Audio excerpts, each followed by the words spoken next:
Hey guys, in today's video I will show you how to open multiple Minecrafts at the same time. So first, let's go to our launcher.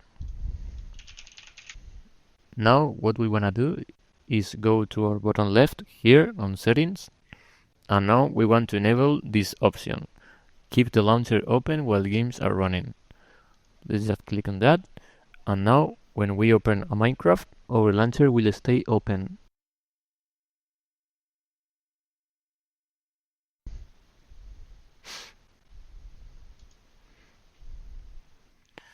With this, what we can do is with our Minecraft open, we can go again to our launcher and click play, and now this message will pop up.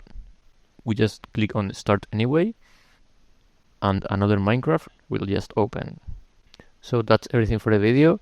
If you learned something new, leave a like and subscribe. See you next time.